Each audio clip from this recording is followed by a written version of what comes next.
She snapped. I just asked him to put sunscreen on my back. If you're jealous, leave. Then she laughed with him like I wasn't even part of the trip. I didn't argue, booked a flight home that night, and left without a word. The next morning, my phone was flooded with missed calls.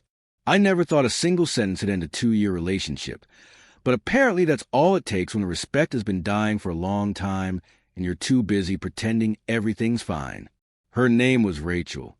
Loud, charming, confident in a way that made everyone look twice when she walked into a room. When we first started dating, that confidence was intoxicating. The sparkly, magnetic pull that made me feel lucky just being next to her.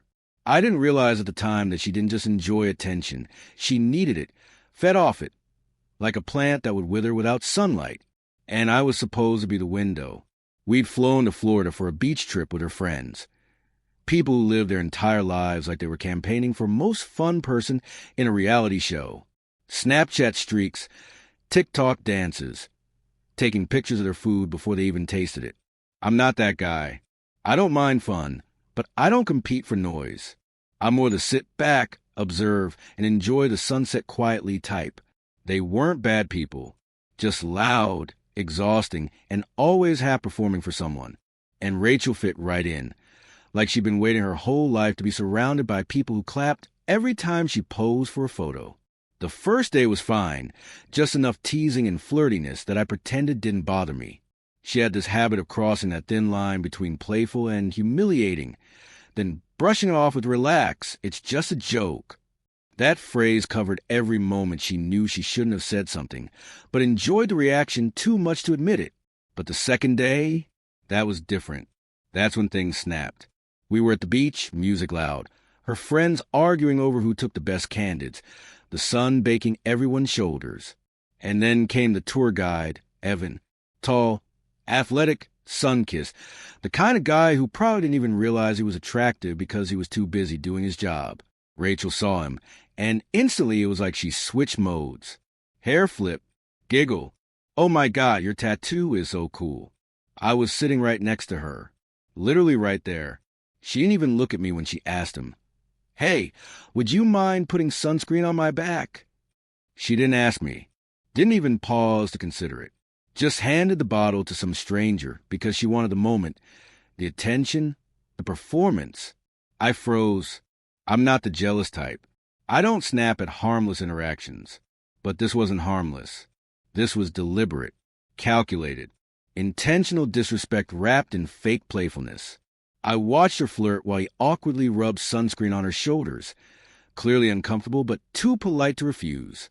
Her friends laughed like it was some cute joke. I didn't say anything, didn't move, didn't roll my eyes. She finally turned around, saw my face, and smirked like she'd just won some invisible game. "What?" she said. "Don't tell me you're jealous again." "I'm not," I said quietly. "I'm just surprised." She shrugged dramatically, then, loud enough for half the beach, she snapped, "I just asked him to put sunscreen on my back. If you're jealous, leave." And then, God, she laughed with him, shook her hair, and joked like I wasn't even standing there. In that moment, something inside me shut off like a switch was flipped. Not anger, not hurt, just clarity. I picked up my towel, dusted off the sand, and walked away. No scene, no yelling, no begging her to respect me. I walked back to the hotel, showered, packed my bag, and booked the first flight out. The entire time, I felt weirdly calm. Calm in a way that told me the relationship had been over long before this moment. She just delivered the final line. When I left, she didn't chase me. She didn't believe I'd actually go. Rachel always assumed she had unlimited chances because she never imagined someone would actually choose peace over her drama. But I chose. And I left. I landed the next morning, turned on my phone, and it practically exploded.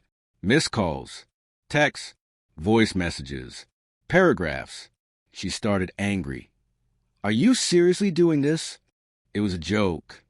Stop being dramatic. Then came panic. "Everyone is asking where you went.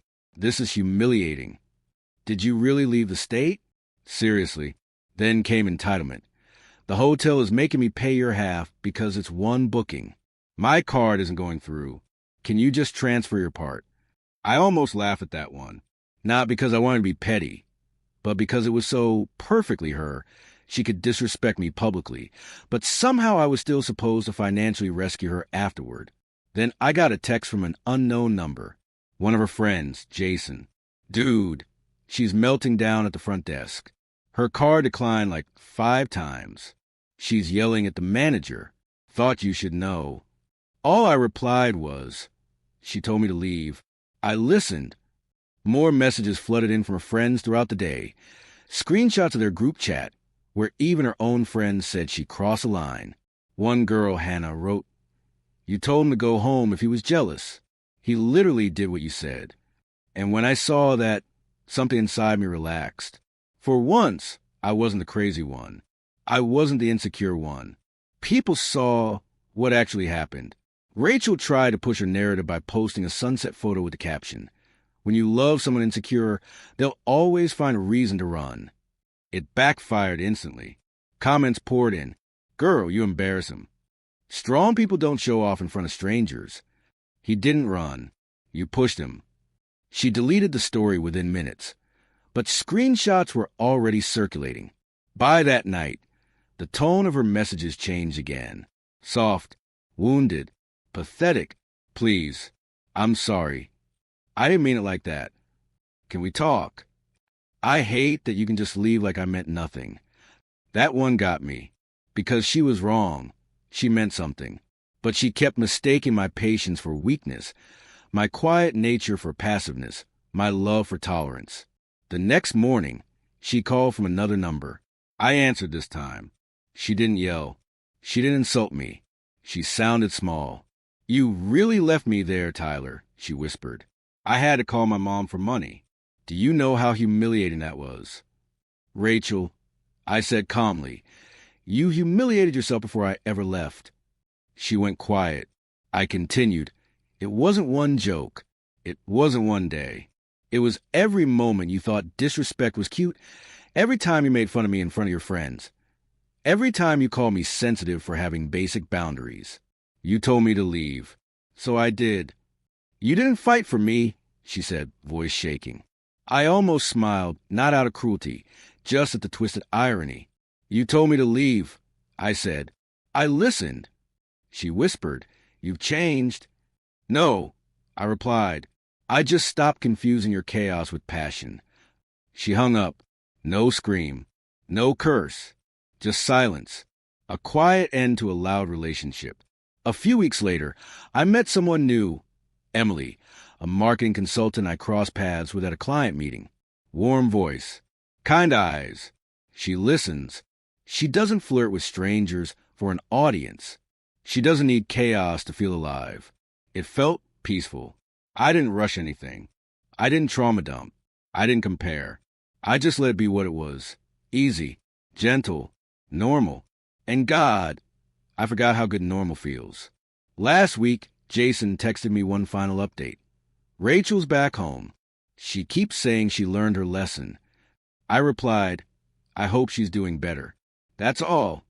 And I meant it. I don't hate her. I don't love her. I just don't care anymore. Some people only realize the value of what they had once the bill shows up, literally and metaphorically. Leaving wasn't punishment. It was clarity. And for the first time in years, my life is quiet in the best possible way. So yeah, I left. And honestly, it was the first time in a long time that going home actually felt like coming home. Thanks for reading. Sometimes the hardest stories to tell are the ones where you don't yell, don't retaliate, don't make a scene. You just walk away and let the silence speak for you.